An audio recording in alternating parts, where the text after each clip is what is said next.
Hello, welcome.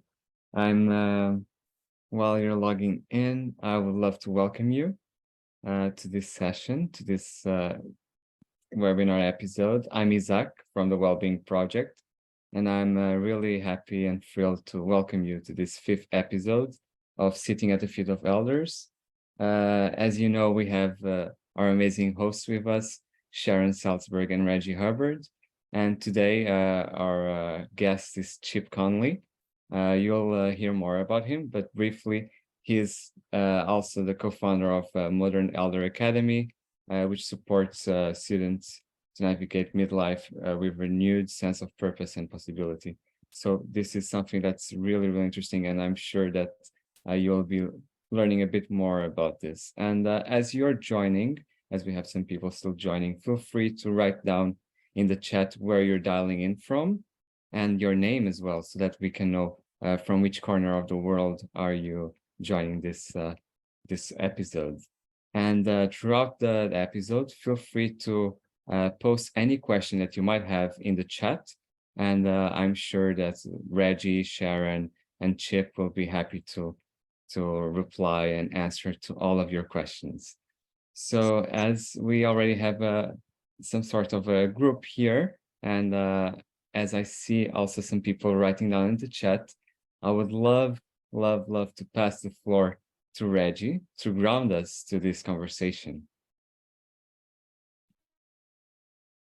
Isaac, thank you as always for your kindness, and thank you all for coming. Whether you view us in real life, in real time, or later, we're happy to have your attention because there's so many places you can place your attention. Thank you for resting your attention with us. So episode 5 of Sitting at the Feet of Elders, we're taking a different turn today because most people are like, what does this eldership thing have to do with me? And the short answer is everything.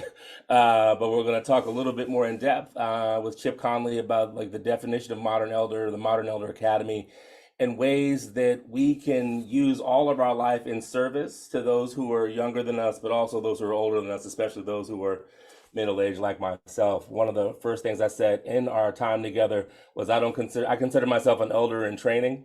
That's ever truer, not just through lived experience, but just a chance to be in community and learn from one another. So let's be in community in a thoughtful way and just ground into the moment. So I'll allow the eyes to soften or close.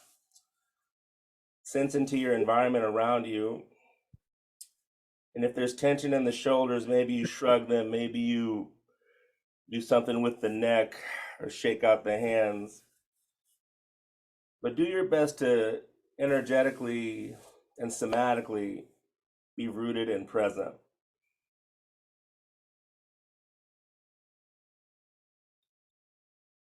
Feeling into the ground beneath you,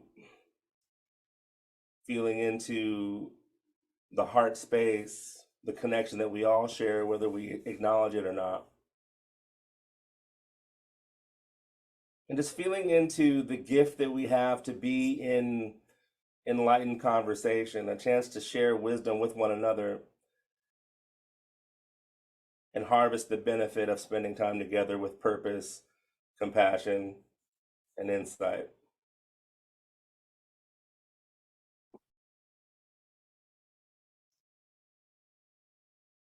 So pausing for a few seconds more in silence just to root into a felt sense of the body held by the ground, a connection in the heart, and a chance to share from a clear mind.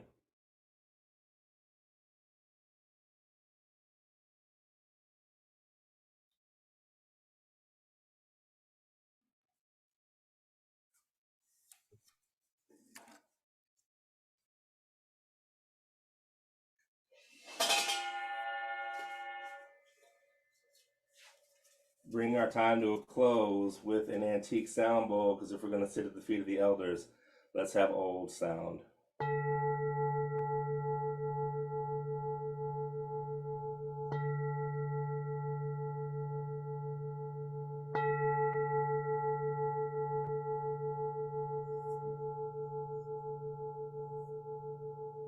Allowing the eyes to open if they have closed. Welcome back. Never gets old. Would like to introduce Sharon and Chip into the space. Sharon, if you have some opening remarks, please do so. Floor is yours.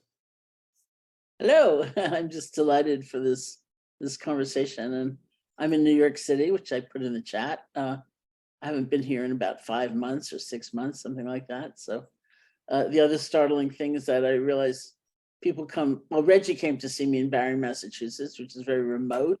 It's very unusual that people are coming through Barre for any reason except to stay there and do retreat. But friends are coming to see me now, and I realize, wow, I haven't actually seen you in two years or 3 years. We've been on Zoom all the time. It feels so close to you, but wow, you're 3-dimensional. This is like really odd. That's where I'm at. Well, glad that you're back, and there's a little bit more sparkle in your eye when you're in the city, right? Like you've got that that New York, like, so good to see that. And would like to introduce Chip into the space. So Chip, like, thank you for coming, being willing to have this conversation. Not only willing, but just for devoting your life's work to this conversation of how eldership is a not only inside job, but it's something, and making sense of it is all of our duty. It's not just for old people, but eldership has different connotations. So would love for you to introduce yourself into the space, and just tell us a little bit more about what a modern elder is, what is the Modern Elder Academy, and then we'll go from there. Sure. Well, I'm honored to be here and honored to be asked to join you, and yeah, let's have fun. Quick story on me is I started a boutique hotel company in the mid 1980s when boutique hotels were not something people knew about in the United States, and the company was called Joie de Vivre. I love the fact that the mission of the company was also the name of the company. Our mission was to create joy in the world, and so over the course of 24 years, I ran that company, and we created 52 boutique hotels around California. And, we were based in San Francisco, and so a lot of them were in the Bay Area. And I loved that job until I hated that job. And I had a flatline experience. I actually died at age 47. I had an allergic reaction to an antibiotic. I had given a speech in St. Louis, and I was signing books, and I ended up on the ground and unconscious. And then I ended up flatline when the paramedics showed up. So that was a real wake-up call, a hotelier's wake-up call to the fact that I could have a different life. And there's something called the U curve of happiness. We might talk about that. I was at the bottom of my U curve of happiness. And I got to the other side, and I sold that company at the bottom of the Great Recession. And I had no idea at age 50 what was next. And at age 52, I was asked by the 3 founders of Airbnb, a little tech startup that nobody had ever heard of. This was 10 and a half, 11 years ago, to come and join them to help them democratize hospitality. That was their language. And within a month or two, they started calling me the modern elder of Airbnb. And it was partly because I was just the old guy. When they called me the modern elder, I said, oh, that sounds like AARP's magazine. Come on, I don't want to be the modern elder. Because I had my own ageism around what an elder is, I think. And then they said, Chip, a modern elder is someone who's as curious as they are wise. And when I heard that, I was like, wow, sign me up for that. Because curiosity and wisdom, the alchemy of those two, to me, curiosity opens up possibility, and wisdom distills down what's essential. And so I spent 7.5 years, 4 years full-time, 3.5 years part-time, as really the in-house mentor to the 3 founders. And we could talk more about that. I'll keep it brief right now, but it was a fascinating experience to be a boomer amongst the millennials, and et cetera, et cetera. And I learned a lot about intergenerational collaboration. I started to write a book, my 5th book, called Wisdom at Work, The Making of a Modern Elder, after that experience, talking about what I'd learned about, intergenerational collaboration. And while I was writing that book in Baja, in Mexico, on the beach, at a beach home, I had a Baja aha. I had an epiphany. And the epiphany was, why do we not have midlife wisdom schools? Why don't we have a place where people can reimagine and repurpose themselves, but mostly cultivate and harvest their wisdom for the common good? And at that point, I came up with a definition for wisdom that stuck for me, which was metabolized experience, which leads to distilled compassion. And MEA, the Modern Elder Academy, sprouted from that fertile ground. And that was 5.5 years ago that we opened. And we now have a campus on the beach in Baja, but we also have 2 campuses opening in Santa Fe, New Mexico. One, a 2,600-acre horse ranch, and the other one, a former Catholic retreat center and seminary next to St. John's College in Santa Fe. So just a lot going on. But it all goes back to the idea that maybe there is a modern version of an elder that is very relevant to the society that we live in today. That's fabulous. This is bringing you back to your previous life, but I want to thank you for the Hotel del Sol in San Francisco, where I spent many a night, and I was working on a book called Faith at that point, and meeting my freelance editor there. And we were so heartened by the bright colors, and yes, it was fabulous. So it was a converted. It was a pay by the hour motel that we sort of converted into a colorful. Oh, cool. Very colorful little, boutique hotel that, yeah. Well, that's great, Sharon. I had no idea that you were there. I should have put it in the grateful acknowledgments. It was so significant to help. And oh, well. It's a small world after all. Chip, my first question. So, Ever the Nerd, I've got the book open. So one of my favorite sentences is not every aged wine is a spectacular vintage, and similarly, just because you're older, it doesn't mean you're wiser. So that's what a lot of younger folks tend to think, or that's what we're told that young folks think. And I know from my lived experience, so I'm heavy in the organizing space. So in my mid to late 40s, talking to young organizers, I'm definitely the oldest person in that space. And I think that people who are older tend to want to force their wisdom on people. So could you talk a little bit more about the work that you did at Airbnb, but also just extracting wisdom as someone who's middle-aged, so you're not pushing that on people and that they can receive that?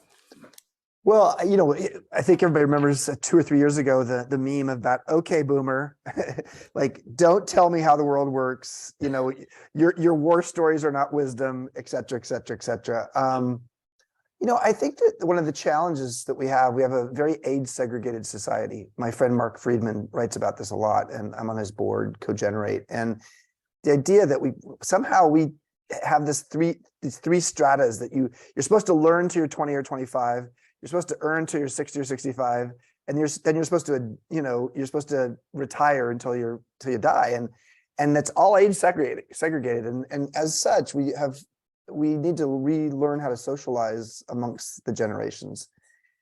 I think that one of the challenges that sometimes older people have is they go immediately to counseling, when I think that's the 4th stage of what it means to be a modern elder. So I think the first stage, and I write about this in Wisdom at Work, The Making of a Modern Elder. The first stage is to evolve, to learn how to edit what no longer is working. Back to my story at Airbnb, at age 52, so first of all, an elder, just technically, elder is not elderly. Elderly might be the last 5 or 10 years of your life. Elder is a relative term. It speaks to who you're surrounded by. So in your community organizing, Reggie, in your 40s, you could be an elder because mostly people are in their 20s. For me, in professional sports, in marketing agencies, in fashion, Silicon Valley engineers, there's a lot of places where your 30s or your 40s, you're definitely an elder. For me at 52, in a tech company for the very first time, I'd never worked in one, I was an elder. What I needed to do first was not go and dispense wisdom, but I needed to go and I need to edit and evolve myself because I was not used to being in this kind of environment. So the first step to becoming a modern elder to me is letting go of what's no longer serving and being open to the second step, which is to learn, to be open to being a learner. And I call it not a lifelong learner, I call it a long life learner. So long life learner is someone who wants to live a life that's as deep and meaningful as it is long. And how we learn at age 50 is different than how we learn at age 25.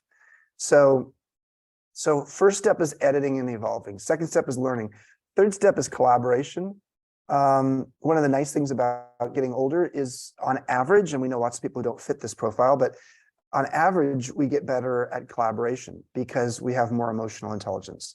Our IQ does not grow as we age, but our EQ and certainly our emotional moderation does grow with age on average. And that gets the collaboration helps to create the psychological safety that I was able to help bring to the table on teams at Airbnb, which is really important. You know, Google has shown in their research that the number one variable for effective teams in Google globally is their psychological safety on the team. And I think, and they've also shown that if you have older people on a team with younger people, it actually helps. And then the fourth step is to counsel, to advise, but you don't do that to start with. You start with showing up as a curious learner and as someone who's open to collaborating and not as trying to be the wisest person in the room. If you get it right, people start to gravitate to you because they see, I want what that guy or that person has, and I want to spend time with them. And I was lucky enough over my 7.5 years at Airbnb to have over 100 mentees. But I learned as much from the mentees as they learned from me. So the key is it's this reciprocity and mutuality of, I bet that young person has something to teach me. And I think when you have that point of view, not only does it show up better for the young people because they like, oh, okay, I'm being respected for what I know, but also it means you're constantly learning. And curiosity is like the elixir of life. I mean, the fountain of youth doesn't exist, but the fountain of curiosity does. And that fountain of curiosity is very worthwhile in terms of keeping you with a young spirit and a limber mind. Sharon, any thoughts? Yeah, I was thinking about how one of the meanings of the word retire, which we normally apply to a certain age, is to withdraw, right? Yeah, Exactly. Retire from the scene. I'm gonna disappear. I'm gonna hide. And you're talking about a completely different way of being. And it reminds me of how many times I have said through my years, I wish I was going to college now. Yeah. Now is the time. Or my friends say it all the time, like, or the beginning of the pandemic, I thought, now I'm going to learn Spanish, which I did not. But I did. You did. Oh, I am so jealous. Oh. Well, with a campus in Mexico, you know, it's sort of like obvious I should. But Sharon, you're right. It's interesting. Carl Jung very famously said, "Where are the colleges for 40-year-olds?" And he would now say 50-year-olds because he wrote that 80 years ago. But that's what we're really creating. That's what MEA is. It's a college campus with now 1, 2, and 3 college campuses dedicated to week-long programs to help people in midlife to ask some deeper questions about why they're here on Earth. Erik Erikson, the famous developmental psychologist, said, I am what survives me. And I think that's a beautiful, mantra for any modern elder, because in the first half of our adulthood, many of our I am statements are, I am what I do, I am what others say about me, I am what I control, I am what I own. There's all kinds of that in the world, especially in the United States. But I am what survives me is a sentiment that pretty much says, listen, my role here is to be generative. And Erik Erikson talked about that as the 7th of 8 stages of life. The 7th stage is generativity versus stagnation. And so when you're being generative, what it really means is you are fueling and supporting the future, and often through younger generations, through the things that you do. And it doesn't have to be with a book you've written or a name on a building. That's not the I am what survives me that he's really talking about. It's the influence and impact you've had on others. We were talking before we started, the role model. How are you being a role model in a way that has someone look at you and say, I aspire to be like that person someday? We need more of that. Again, it doesn't have to be just like the old people having all the power or all the role modelship. Some of my best role models at Airbnb were people who were 20 and 25 years younger than me. And so, yeah, I think that level of respect, of understanding, there's something to be learned from everyone, is, critical to getting beyond our labels and our finger pointing that we tend to have in our society today. Well, it also makes me think about growth mindset, because some people at any age perhaps don't have that kind of curiosity and thirst for learning and sense of even that it's possible to learn. Yeah, let's define that for people. Carol Dweck from Stanford has, she's popularized the idea of fixed versus growth mindset. And the fixed mindset is when you tend to focus on proving yourself, and because you have a certain fixed amount of talent or experience or time or whatever, and you're focused on proving yourself, and you define success as winning.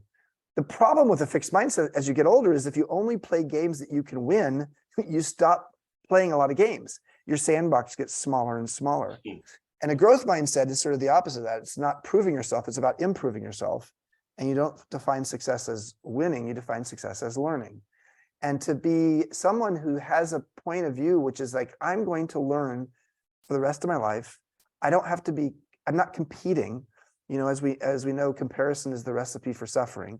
And so to be competing means I can compete with myself if I want to, but generally speaking, a lot of times when we talk about competing, it's with other people. And when we move to a growth mindset, we're not comparing. I'll tell you a quick story on my relationship with fixed mindset, growth mindset with yoga. So meditation came to me very naturally at a young age. I started going to the Esalen Institute 40 years ago, and I learned to meditate there, and I loved it. And then I started doing yoga there.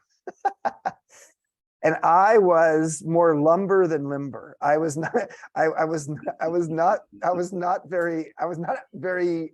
able to put my leg behind my neck like some of those women in the class could do. And I got a mantra in my head, which is, I'm just bad at yoga. I hate yoga. So the first was like, I'm not good at yoga, and then I hate yoga. It's not sort of like, oh, I hate yoga, so I'm not good at it. It's more like, I don't do it well, and therefore I hate it.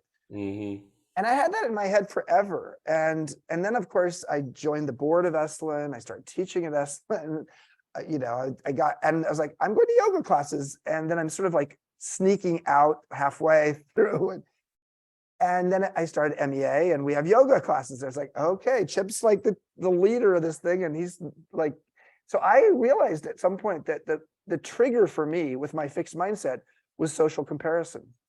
And so Teddy, who is our mindfulness teacher at the Modern Elder Academy in Baja, he said, Chip, what if we just did a one-on-one? What if let's have you just do a one-on-one class with me, you and your dog, Jamie, and Jamie can teach you downward dog, and we'll do an hour-long yoga class. And so I started doing that. And because I wasn't comparing, I realized I could actually inhabit my body. And that was my way to get over the fixed mindset of I can't do yoga. Now my new mantra is really actually, I love how I feel after a yoga class, because I'm not that limber, but at least I am. And if I'm in a class where I'm starting to compare, I close my eyes, and I realize that's the way to address the trigger.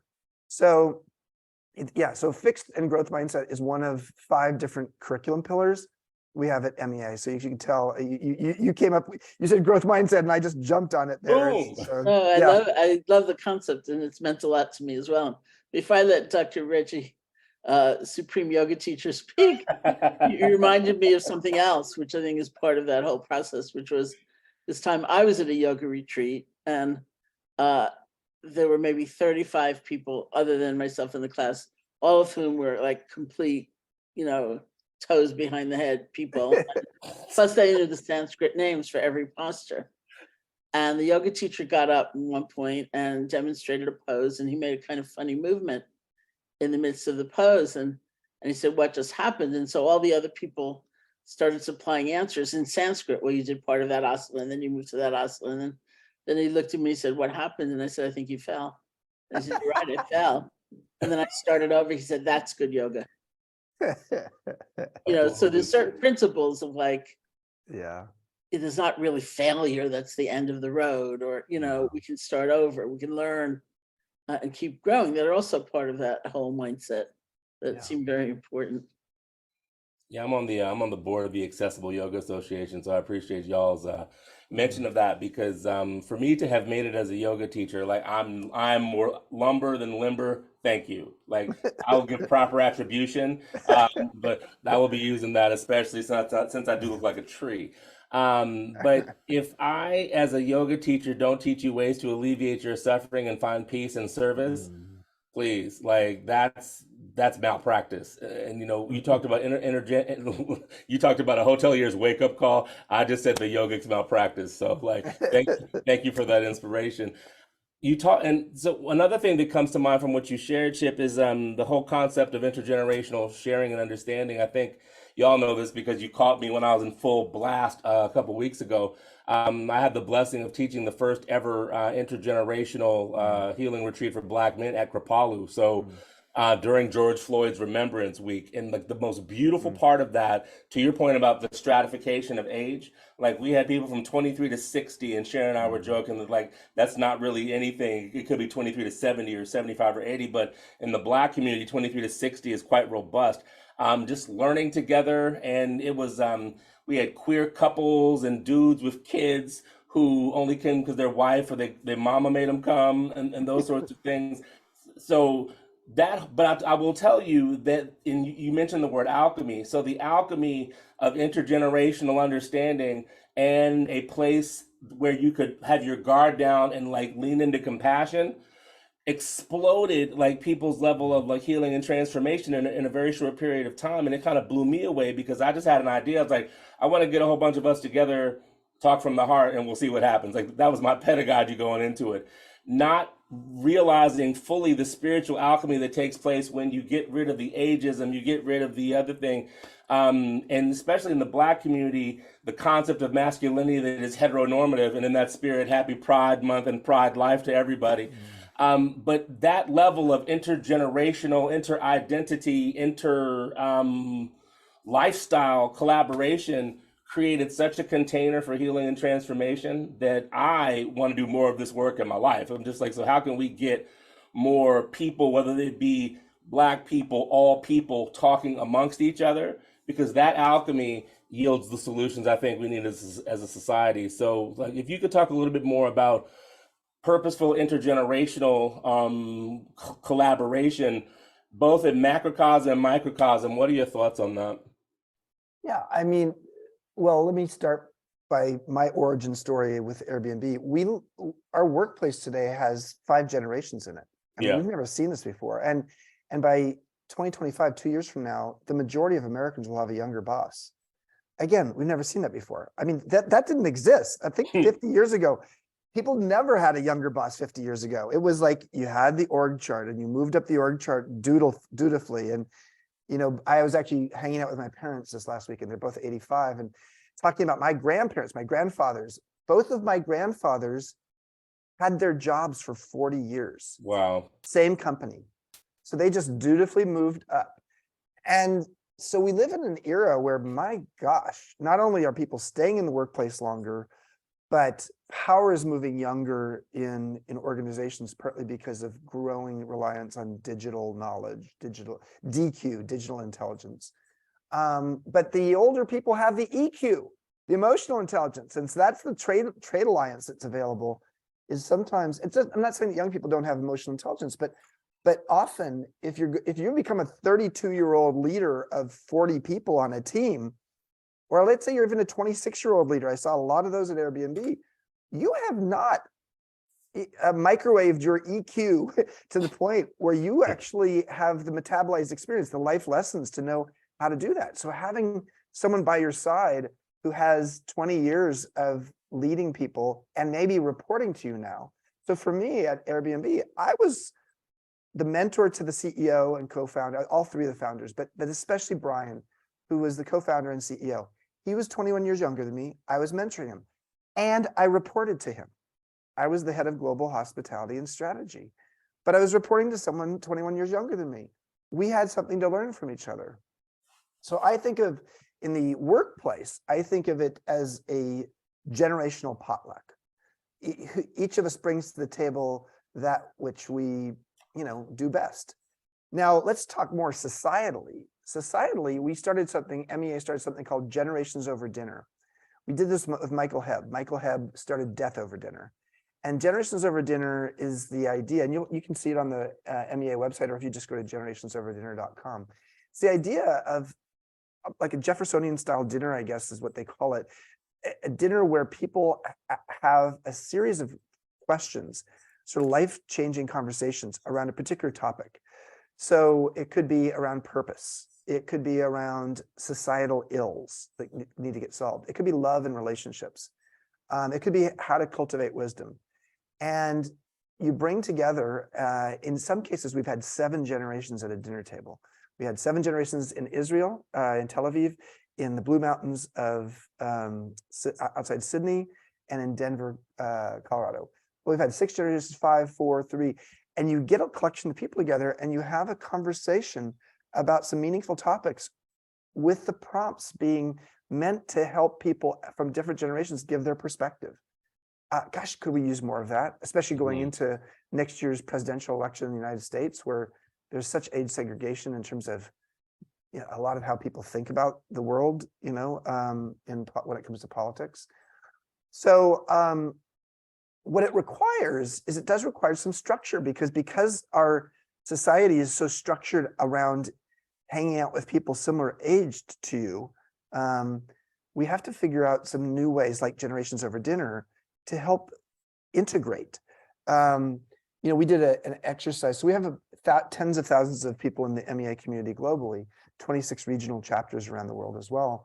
So it's a very global organization. We've had people from 42 countries come to our Mexico campus to study. And we did a survey globally of all of our folks. And we asked a bunch of questions, but one of the questions we asked was, make a list of the 5 people other than family members who you consider the closest people in your life. The people who know you best, the people who you know best, people who you would call if you got in trouble, and make your list. And then second stage is write the age of each person. And then look at what percentage of those 5 people are more than 10 years older than you, or more than 10 years younger than you. And as it turns out, approximately 80%, so 4 out of 5, are within a 10-year age band of people. And so we tend to spend our time, even though we don't, it's not like intentional necessarily, it's just how we've structured society. And so what we need to do is figure out, how do we build new collaboration networks? Bill McKibben is doing this with his thing called the Third Act, around older people helping to solve planetary problems, especially environmental ones. So I think we just need more of that. And each of us in our communities can create those. And I highly recommend people try out the Generations Over Dinner experience. Bring people together at a dinner table and have that conversation. It can get heated at times because there might be different points of view, which is great. But argue as if you're right and listen as if you're wrong. Love that. I saw quickly, and then Sharon, I'll pass to you again. On CBS this morning, they had a program where teenagers were meant to act as how they thought an old person would act. So a lot of them would open and close flip phones and totally shuffle around. So the teenagers would mimic older folks as opening flip phones, or walking hunched over or whatever. And then they would be paired with someone 30, 40, 50 years older than them. And one woman was a Pilates instructor. So at 65, 70, she can do things with her body that the 17-year-old was like,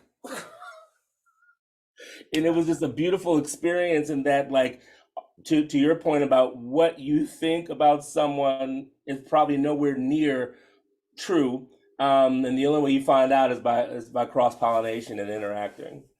Well, you know what, there's some of the stereotypes around age have some basis to them, but it's not, it's generalized and it's not Right. true across all people. And unfortunately, a lot of, the AARP has shown in their research that the ageism we have in society, which is very prevalent, it's really in some ways, the last socially acceptable bias, that much of that is internalized. Internal ageism is actually worse than external ageism. And it's partly because of our own fixed mindset and structures of like, I'm too old to, etc., or, similar things. So, Becca Levy at Yale has shown that when people can shift their mindset on aging from a negative to a positive over an extended period of time, you grant yourself 7.5 years of additional life. Now, this is a fascinating study because what it showed was if you stop smoking at 50, you gain 5 years of additional life. If you start exercising at 50, you gain 4.5 years of additional life. But if you actually shift your mindset from negative to positive on aging, you gain 7.5 years of additional life. So you get more age, but we have so many PSAs to stop smoking, so many public service announcements to actually start exercising. We have no PSAs, no public service announcements for pro-aging messages. We have a anti-aging industrial complex of $750 billion a year in revenue of people selling anti-aging products, which are generally anti-women products, let's be honest. And we have no pro-aging products. Well, that's why I started MEA. I mean, Modern Elder Academy is a pro-aging product. And that is part of what we're trying to do. It's great. I feel like I'm like preaching here. No, it's so inspiring, really. Like, when I now I'm in New York City and I have my much younger assistant here with me, and not only I don't have a flip phone anymore, but we unearthed a phone that plugs into the wall, and she's like holding it, like, what'd you use this for? And I said, well, it used to be that if you were like talking to a journalist or like a radio person, they wanted you to have a phone that a hard line. plugged in. Yeah, and it's just really like, wow. And I go, yeah, that's how it is these days. Or was those days. Yeah. Is very funny. So I'm very curious, how does one interact with the academy? Are there retreats? Are there courses? You arrive at a certain day, you leave a certain day, or you just go?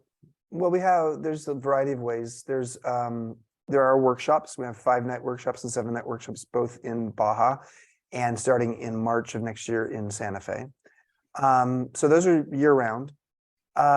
We also have something called sabbatical sessions, which are like wellness vacations where mindfulness activities. So it's all DIY. So we have lots of programs, but you can just choose what you want. Whereas in a workshop, you're in it. We have online programs, which you can find on the website as well, on purpose and transitions, and a new one coming up called Reframing Retirement. And then finally, we have communities. We have regenerative communities. So instead of retirement communities, which are about withdrawing into seclusion, regeneration is about having something grow out of fertile ground. So our first regenerative community is in Baja with 26 homes around a regenerative farm. And then in Santa Fe, we have 2,600 acres where we'll have some homes on this regenerative ranch where the regeneration of the land. So people who don't know about regeneration, it's one of the top 10 ways to restore the planet is to help to through rotational grazing or rotational crops, bring the soil back. Well, we use retired horses, modern elder horses, through rotational grazing with their poop, and they're stomping on the ground to actually bring the soil back. So it's not just modern elder humans, but there's modern elder horses as well. So those are the variety of ways that people can interact with us. And we have, if you go to I also have a daily blog called Wisdom Well. So it's, it's free, and you go to the MEA website or just do Wisdom Well and my name, and just subscribe to it. It's free, as I said, and you get a a daily microdose of wisdom from me, which is helpful because, wisdom is, and I'm sitting at your feet, Sharon and Reggie, on this one, but wisdom is a very interesting thing. We live in a society where all the knowledge is on this little device in my pocket. And so knowledge has become commoditized, and in a world of chatbots and chat GBT, knowledge is, we accumulate knowledge, but we distill wisdom. And so when you accumulate knowledge, it's like at some point, some of that knowledge is obsolescent. And, what we really desperately need is to help people at every age, not just when they're older, to learn how to cultivate and harvest wisdom. So I'm going to give you a practice that I've been doing since I was 28 years old. I'm 62 now. So for 34 years, so I started a boutique hotel company at age 26. 2 years into it, I thought it might go out of business. We're going through a difficult time. And I limped into the weekend saying, I am clueless. I have no idea what I'm doing. And a friend of mine who was tired of hearing me complain said, why don't you just write in a journal? So I went to my bookshelf, I pulled a journal off the wall, but instead of actually starting to write in a journal, what I did was I wrote on the cover, I said, my wisdom book. This is a true story 34 years ago. And I started a practice where every weekend I would write down 3, 4, 6, 10 bullet points of what I'd learned that week. Because our painful lessons, life lessons, are really the raw material for our future wisdom. So all I did was I would just make a list of what I'd learned that week and how it would serve me moving forward. I've been doing that for 34 years. I have now done that with my teams and even family members. So with my teams, once a quarter, I'll sit down with the team and just say, some of them don't do the practice, let's be honest. But the thing that they do need to do is once a quarter, we sit down and what was your biggest lesson in the last 3 months? What's the biggest lesson you learned and how's it going to serve you moving forward? Mm-hmm. And each of the team members talks about that. And then we talk as a team, what was our biggest team lesson? And I got to tell you, Reggie and Sharon, that practice of helping to metabolize your experience and turn it into distilled compassion in a form of wisdom is not taught, it's shared in a form that can be shared, creates vulnerability, it creates learning and wisdom, and it creates a deep sense that we're in this together as humans who are going to be constantly works in progress. So, yeah, I don't know how I got on that tangent. That sounds like a homework assignment to me. Yeah. Right? So for those of you, your mission, should you choose to accept it, is to begin to metabolize wisdom either quarterly, weekly, or so pick a time interval, because I keep a journal often, and I never thought of it as a wisdom book, but when people are like, where did you get that from? I'm like, well, I sat and thought about it, and it's just the way that I process the world. So for those of you in this Sangha who want homework, that's one thing that I just want to interject and offer that, because that has been, the kids call them bars, right? Like, but you don't have bars if you don't have, like I said, if you don't have the roots, you don't get the fruits. Like, I can't say that if I didn't have misadventures in planting, right? Right? Whether it be an idea that I thought would be great and it totally sucked, or I tried to harvest something too soon, I can come up with that pithy thing from a lifetime of experience where I can, like you said, metabolize and distill into that bar. And so that's how I've gotten along with the youngsters these days. Like, where do these bars come? Or I remember one time someone was like, how did you get to where you are? How long did it take you? I'm like, 15 years. Yeah. It's, there's a famous sort of, I think a cone, like a sort of Japanese cone where someone says they wanted this master to paint the cat or something like that. And it took 5 minutes. And then the artist wanted to charge, just an exorbitant figure. And the person who said, I wanted you to paint my cat, it only took you 5 minutes. And the point from the artist was like, hey, I've spent my whole life preparing to paint the cat. So there is something to be said for that metabolize of experience that allows you over time to be a master at something. But the problem we sometimes have, and there's a question I think that Linda had here about which do you think is the root why modern societies begin to separate elders in their societies? Well, I think one of the things that happens sometimes is that we get so wrapped up in our mastery that we take on a role that doesn't allow for us, at least publicly, to continue to be the curious learner. Yeah. And so I think that is one of the challenges sometimes people have as they get older, is like, okay, yep, I've learned all this stuff and I'm going to just tell you how it works. And when in fact, really, we're all mentorns, a mentor and an intern at the same time. Some of the other reasons, Linda, about why why society has disavowed, and when I say society, let's talk about Western society. It's mostly Western society has disavowed elders, but actually it's very true. It's becoming very true in Asia and Latin America.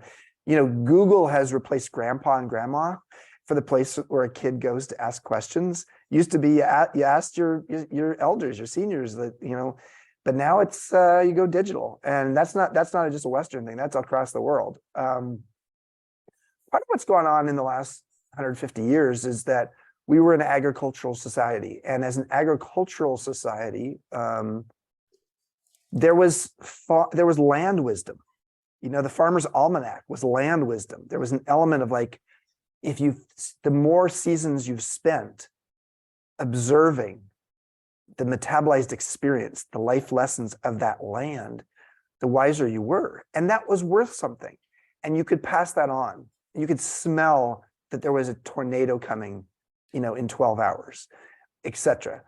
So then we moved to the industrial society, you know, and so there was value in elders. And frankly, in that kind of environment, you could be a grandmother or a grandfather living a very long life and still tending to the farm, maybe not doing all the manual labor, but you had a role. And then we went to an industrial society, and the Industrial Revolution was like, okay, now it's all about brawn. It's like, and really, like, elders in an industrial society, yeah, maybe had some value, but not a lot, especially when you're doing backbreaking work for 30 or 40 years. You just want to retire. And you understand why retirement was a thing, because your body couldn't handle much more of that. And so we sort of broke this thing. Plus, another thing that happened in industrial society is we moved to cities. So you know, there was back in the agricultural, back in the 19th century, you didn't like go very far. There was not like an interstate highway system, and you didn't go away to college, and so you stayed rooted with your family, and therefore you were with multi-generations. Industrial society, a lot of migration, and you ended up distanced from your society, from your family, in environments where, you know, physical labor was important, and therefore employers really appreciated young people. And then we accelerate to the technical society that we're in today, the sort of technological revolution. It's like one more step. It's like, hey, if you learned how to code 40 years ago, it's not worth much today because that language isn't even used anymore. And so what we've seen is a growing obsolescence of the value of the elder in the workplace or in society, except for in Washington, D.C. Yeah. In Washington, D.C., all I can say is somehow that place has still got a lot of really old people, and some probably past their prime. I'm not a big believer in like, okay, at some point you just get rid of the people, but I do think there's like term limits make sense, like partly because like, you know, you should be a senator maybe 18 years, that's all, and you should be on House of Representatives for maybe 20 years max, 10 terms. That's it, because after that point, you know what, you can then pass on that institutionalized wisdom to someone younger. You don't have to be the one who's going to be there forever, because that is not I am what survives me. Right. Because if like Dianne Feinstein, God love her, I own a hotel with her, let's be honest. I mean, but my God, Dianne, you know, it's time for you to let go, including your identity. one of the challenges we see at MEA is how many people come, our average age of people who comes 54, but we've had people as young as 28 and as old as 88. People coming at age 50 and like, my identity is this, and I don't know how to break out of that identity, being the hero, being the caretaker, being the wife, the dutiful wife, so Dianne Feinstein has an identity that she needs to let go of. We call it the great midlife edit at MEA, man, and she needs to let go of that identity, because what she's not allowing is two things. Number one is for someone else to come in and have that identity by holding on to it. And number two is the ability for her to blossom into something new. Yeah. And maybe that could happen at 89. And I think so. But if she's holding on to an old identity, it ain't gonna happen. Yeah, I am. One of the things I like so much about the exercise that you did, say with your team, is that it reminds us of our intention, or at least to look for what our intention is. Yep. And so many times intentions shift, or Yeah. we started out with a certain kind of North Star that we're navigating our life by, and then suddenly we just want to win, or we want to disappear, or Yep. you know, whatever it might be. And that kind of exercise would also highlight that. You know, what constitutes success? What constitutes failing to live up to something? What is that something actually? It's always evolving, and yeah, it's a great point. So Yeah, so Chip, I have a question. If you were to give people practical advice, so we've talked a lot pie in the sky, not pie in the sky, but like higher level. Our community likes action, and how do I do this? So my first question is, like, in 3 or 4 steps, how does one become a modern elder, and what do they do in order to shift their thinking? Because you talked about like the mindset shift. What advice would you give for someone seeking that mindset shift, or who loves everything that we've talked about but doesn't know how to take the first step? well, let's say there's four levels here. Number one is, as I said earlier, evolve or edit. So the first step would be like, okay, what is no longer working for you? Like, we call it the great midlife edit at MEA, but you know, what are some roles you have, some mindsets? I'm too old to fill in the blank. What is there a mindset around that you need to let go of? Here, you can do this at home. We do it again at MEA in a collective environment, but write these down, write all things, the mindsets, the archetypes, the belief systems that no longer serve you, and then write them on a piece of paper, and then in a safe environment, burn them in a bowl. Just let that go. Do the ritual of saying, those I am letting go of. And then ask yourself, what are you going to replace them with too? So start with the great midlife edit, as we call it. Midlife being, sociologists now say midlife is 35 to 75. Who knew? Secondly, learn. Okay, here's a question that I would suggest people consider. What is something that you know or have done now that you wish you'd known or done 10 years ago? Think about that. Sharon, Spanish. Now, here's the important question. Yeah. 10 years from now, what will you regret if you don't learn it or do it now? Mm-hmm. Anticipated regret is a form of wisdom. Okay. And so that will help you to move into that growth mindset to learn. Thirdly, collaborate. How can you become the role model? How can you focus on character qualities of how you show up in your relationships, as opposed to a resume? So David Brooks famously wrote about, eulogy versus resume values. And it's like, okay, how are you showing up in your collaborations in a way that you're modeling some character qualities? And then finally, counsel.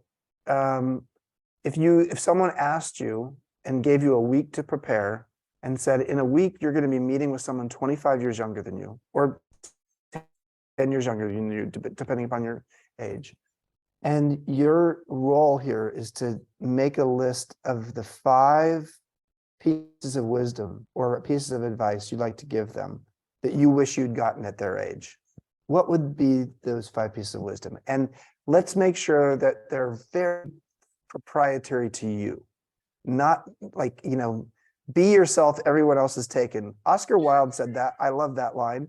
But you know what? Don't quote Oscar Wilde, quote yourself. What is your own metabolized experience? And how would you articulate that to someone younger than you? Because no one gave you that advice when you were that person's age.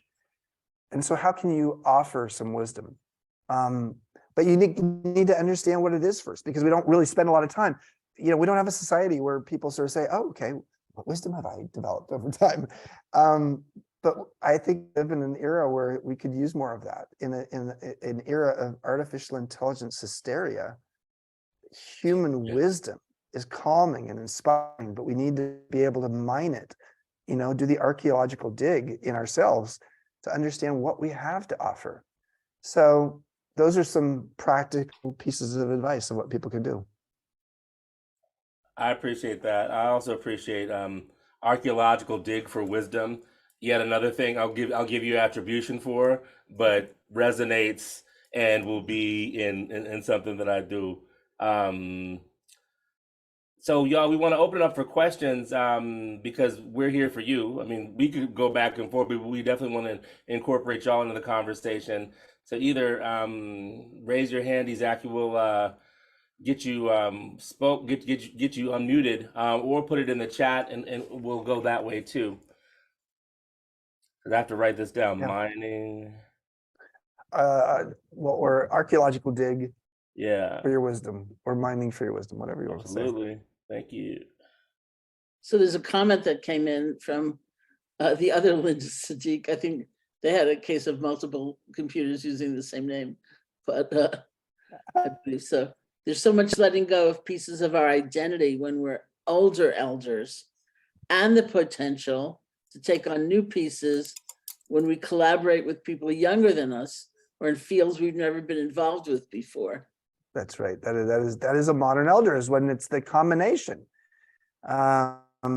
So there's no doubt. There's a guy named Peter Drucker who I fascinated by. He lived till his mid-90s. He wrote 2/3 of his 40 books after the age of 65, and he had a practice that was really interesting. And his practice was every 2 years he would study a new topic that had nothing to do with his career. He was a business professor. And he would study that topic and become one of the world's leading experts in it. Now, the reason he did that was not for his career, it was for his curiosity. He believed that curiosity was the elixir of life. And he had just a real desire to learn something new. And so I appreciate Linda's comment there, because, yeah, if you just stay in your lane and only focus on what you've learned in your own domain, you've really missed out on an opportunity to grow whole. It's not just about growing old, it's growing whole, and growing whole speaks to being holistic in terms of what you can learn, so that you're not narrow. I do believe that one of the opportunities we have as we get older is the opportunity to constantly be learning something new. We do have, for some people, not everybody, but for some people, we have a little more time affluent as we get older, which gives the space to learn something new. So yes, thank you for that comment. I think there are also certain life skills we don't even necessarily realize we've developed, that just That's right. come from life, and we can, be so bitter in contrast to that, or so resentful. Yeah. Because I think I've quoted this friend before here in this group with this group. Like, I have a friend who turned 88 and is in a nursing home for the first time after a fall, and I made some comment about his situation, and he just said to me, I've let go of a lot in my life. Like I let go a lot of my life. I've let go of a lot in my life already. Yeah. I've learned how to let go. And I went, oh, right. Yeah. Well, that's good. I mean, assuming that he means it the way I'm thinking of it, that sounds great. I mean, Yeah, it was great. And yeah. Because Because to me, I was like, oh, you're doing, yeah. this is so sad. He was like, I can do this. I know how to do this. Yeah. I mean, if you look at the, the religious traditions and wisdom communities, I mean, the idea of later in life, you look at Hindus, it's like the forest dweller. You get to a place where you become at one with nature again. And in order to do that, you do have to let go of things. And there is certainly something to be said for that. There's definitely something. Dacher Keltner, who's a UC Berkeley professor, started the Greater Good Science Center, is on our faculty at MEA, and he teaches. He lives part-time within walking distance of the MEA campus in Baja. When the world's leading expert on awe lives steps away from you, you're living in the right place. So Dacher talked about awe walks and how valuable awe walks are as we get older, partly because it shows how elemental we can be, how much we can be in the elements, and ask ourselves, nature, what do you have to teach me? So it looks like we have a question or two here. Yes. Yeah. Heidi, what practices are the foundation for creating sustainable and effective collaborations? Well, respect, Aretha Franklin, RESPECT, collaborations do not work without respect. You can have a collaboration that can be an intellectual joust. It can be sort of prickly, but if there's not respect there, it's not going to work. In fact, the more respect there is, the more you can joust. So the most important quality in any collaboration is going to be respect. And so if a collaboration is not going well, the number one thing I go back to with that person is I will ask a leading question, because we believe in appreciative inquiry, which is David Cooperrider's approach to asking questions, and that's one of the things we teach at MEA. I'll ask the following question, which is, in what ways right now are you not feeling respected by me? What are the ways I'm showing up that feel like they might be either slightly or significantly disrespectful? And then I hope that they will ask the same question to me, because if it's not working, it's usually we're both dancing the tango. But that's a helpful bridge, is to go back to respect. What would it take for you to feel respected in this conversation or in this relationship? And sometimes you'll get to a place where it's like, oh, what you want from me, I can't give you. And that's also helpful, because in some cases, that means you have to unwind the collaboration. But in some cases, it helps you to speak the truth to something that a person's looking for from you that you don't think you have the capacity to give them. And I don't want to say, I wouldn't say this to them directly, probably, but I'd say, like, you have to get that for yourself.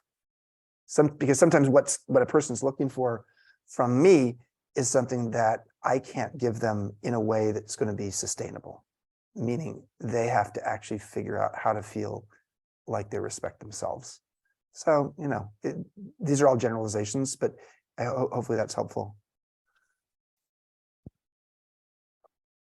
And then we have Lou asking this question. This is so potent and important to vaporize the shame-infused messaging so many, especially women. Who do you think you are? Metabolizing wisdom is a process of reclaiming silenced voice from oppressed spaces. Yeah. Who do you think you are? Yeah, I've had that asked of me a ton.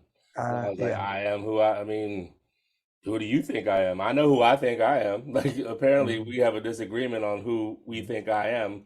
I'm going to go with who I think I am as opposed to who you think I am. Yeah.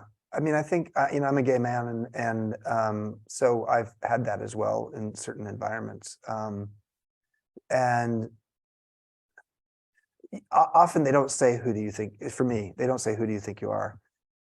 They just imply it based upon how they treat me. And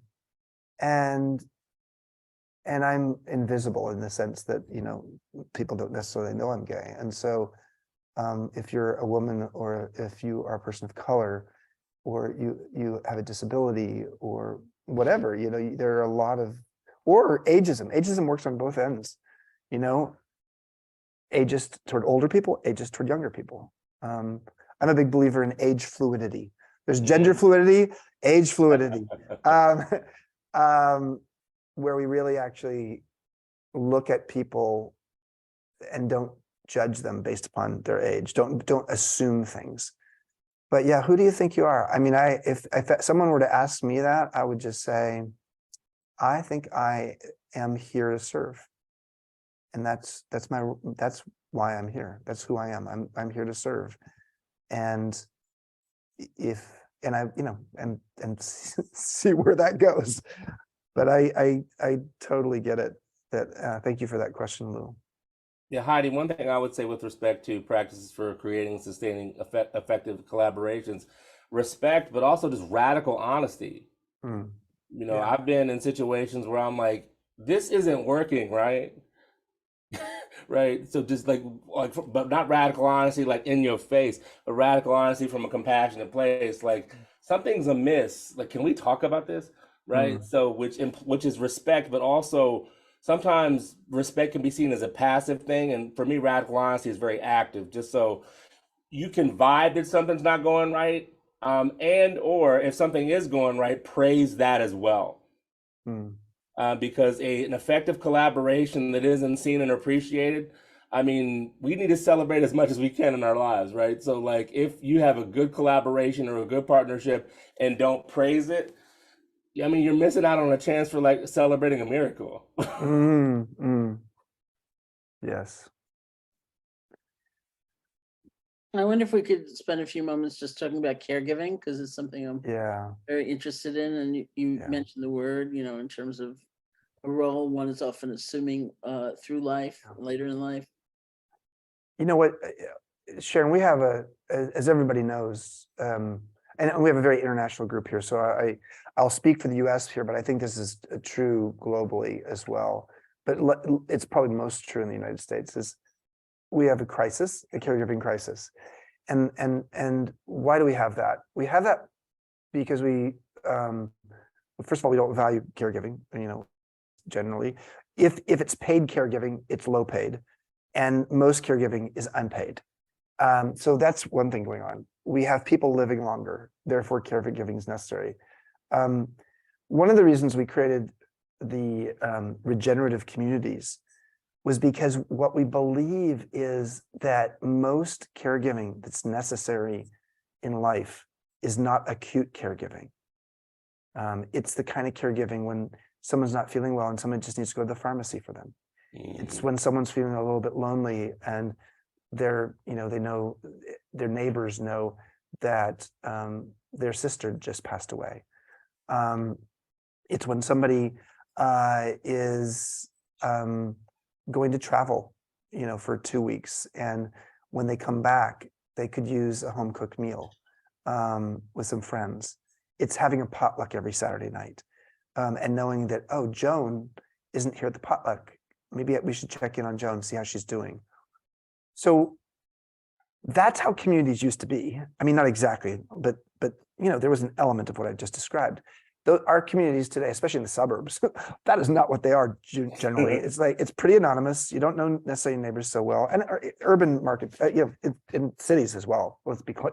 It's not just, I'm not going to beat up on suburbia. This is true in most places. And so if you could create an intentional community, a residential community where everybody gets to know each other and we care for each other. And yes, there's going to be times when acute care is necessary. And that's maybe beyond the skills of anybody within that community.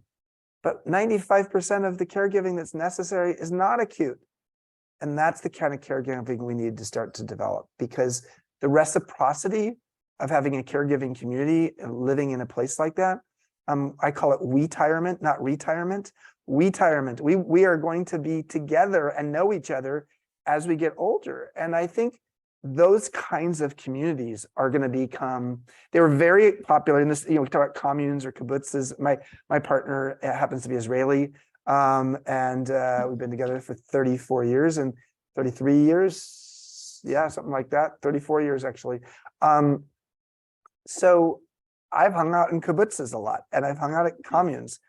I actually think we're about to see a whole new form of intentional communities sprout, and they are already sprouting. because there's a sense that people want to live in a place where there's a common ethos, not necessarily like-minded people, but like-hearted people who have, because like-minded can actually mean like-skinned. It can often mean like people who look like me. And I don't necessarily think we need that, but I think we do need a place where there's a common ethos, and caregiving could be at the core of that.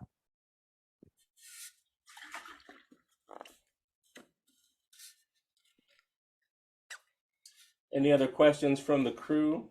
I'm trying to think of anything off the top of my head, but nothing's coming as yet. But maybe 30 more seconds to harvest from the community, about just anything from any of us. Well, I have a question, Chip, before we transition. Is like, how can we be supportive of you, your work in the world, right? So, like, unlike other programs, like this is all we don't just extract, we try and add value, right? Thank you. So, how can we be supportive of your work in the world? Whatever you care to share. Well, thank you. I mean, I just appreciate being able to address the group. And for those of you who haven't been here live, but will watch the recording, howdy. Yeah, just spread the word about the Modern Elder Academy, MEA. We appreciate that. Feel free to participate. If you sign up on our mailing list, you'll twice a month, we have, really great online fireside chats with really interesting people. All of that's free. Wisdom Well, my blog post is, my blog is free. I have a new book coming out in January called Learning to Love Midlife, 12 Reasons Why Life Gets Better with Age. So keep an eye out for that. And yeah, so I'm here to serve. I really am. That is, if there's I think we as a society desperately need to help reframe our relationship with aging. It is the point of view we have on aging is killing us. And Becca Levy's work from Yale shows that when you can shift from a negative to a positive perspective on aging, you gain 7.5 years. But I also think we really are at the precipice of an era where wisdom is going to become something that we talk about a lot more, as opposed to knowledge. And I'm excited to be. I really think we are on in an era where there's going to be wisdom workers in the workplace. Peter Drucker, management theorist, came up with the term knowledge worker in 1959, and it was before computers. Anybody had ever seen a computer? And he said the future of the workplace is going to be, knowledge workers are going to be in charge. And no one knew what he was talking about. But then, like, knowledge management became a whole practice, and we're about to have wisdom workers, and we're about to have wisdom management and wisdom practices in society and in organizations. And I'm really excited to be on the front end of, coining these terms, popularizing them, and showing that unlocking wisdom is one of the most noble and honorable things anybody can do for themselves or for anybody else. And I want to urge everybody to pre-order that book, which I did. We had a minute before check, and then I found out about the book, and before we were starting, I just did it quickly. So it's a really helpful thing to pre-order a book. So thank you. Let's all do that. So Chip, from my end, thank you very much. I'll be in touch with you for many reasons, the least of which we're thinking of you next Thursday. Sharon, back to you for our closing practice. Yeah, I would also like to thank you. This is all the way from the Hotel Del Sol to now. Gratitude. I love it. Thank you. Thank you.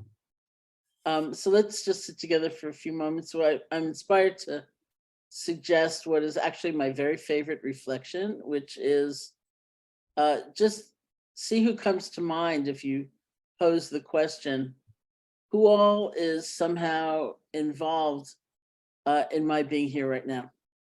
Somebody told us about Chip, or about this program, or about their meditation, or gave us a book, or read us a poem, and just see where your mind goes. Because nobody really was just, here in a way randomly. We're here because of conversations and influences and inspirations and relationships. like whenever I do that kind of reflection, I'm in New York, so there are the sirens. Sorry. Whenever I do that kind of reflection, my mind always goes back to the Board of Regents of the state of New York, which gave me a scholarship, which is how I was able to go to college. And it was through a college program that I went to India and learned how to meditate. So many beings, so many beings. This moment is a confluence of all that connection.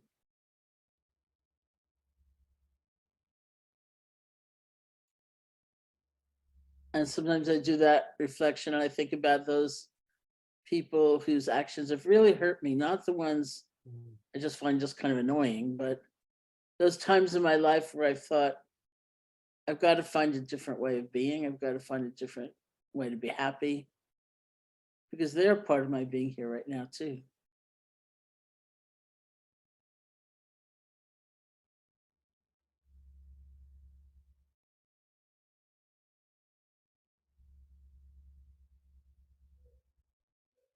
And the food that you've eaten so far today,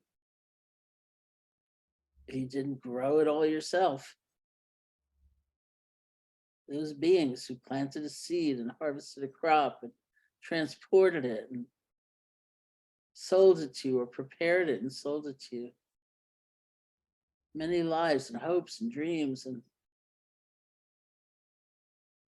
there's lunch.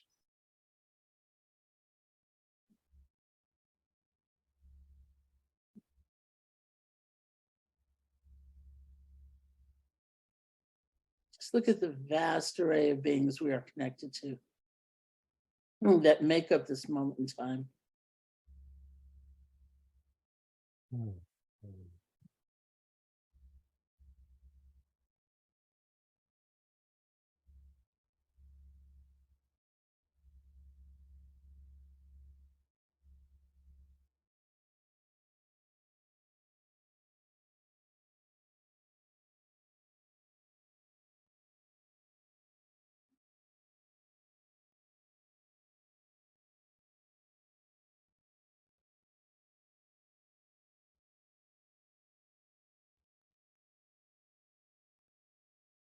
So thank you. Thank you all. Thank you.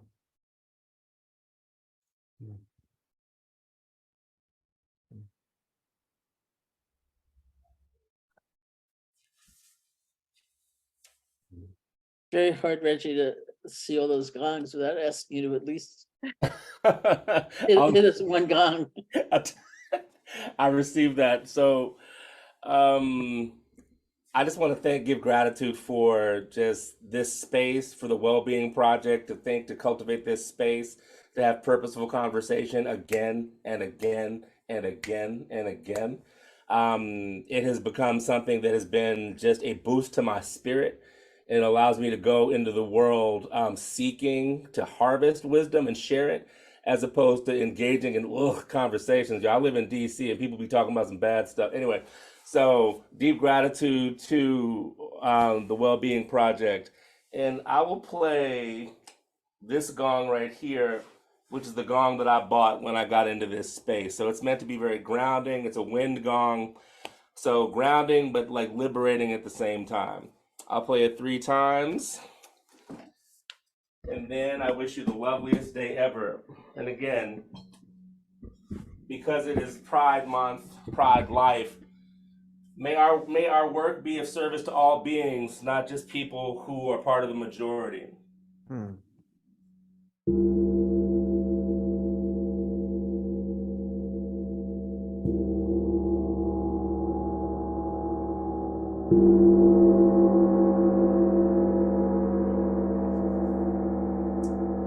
Peace and blessing.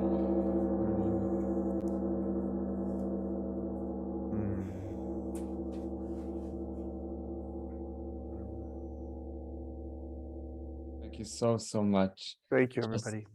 Thank you, everyone. Really, really interesting. And want to thank Sharon, Reggie, and Chip for taking us in this journey and embarking with us into this episode. And we have some links that we would like to share with you. To discover more about Chip's work, books, and newsletters, please check Chip Conley's website, chipconley.com. Also, our next episode will be in July 11th with John Halifax, a renowned author, Buddhist teacher, and social activist. So please, if you're interested, feel free to register to this episode. You have the link also here in the chat. And we would also love to remind you all that we are launching a book club, which will be starting with Sharon Salzberg's book, Real Life. The date is to be confirmed, but it will be in July, and Zainab Salbi will be hosting it. So if you haven't yet, please start reading this amazing book by Sharon and start your real life, and then the book club will continue, and maybe also Chip will become involved there, and maybe Reggie in the future. So, or any one of you, if the time allows it, or if opportunity appears. And just want to thank you all for this opportunity to share this space, to listen, and to not only have fun but also learn. And thank you so much, everyone. See you in the next one.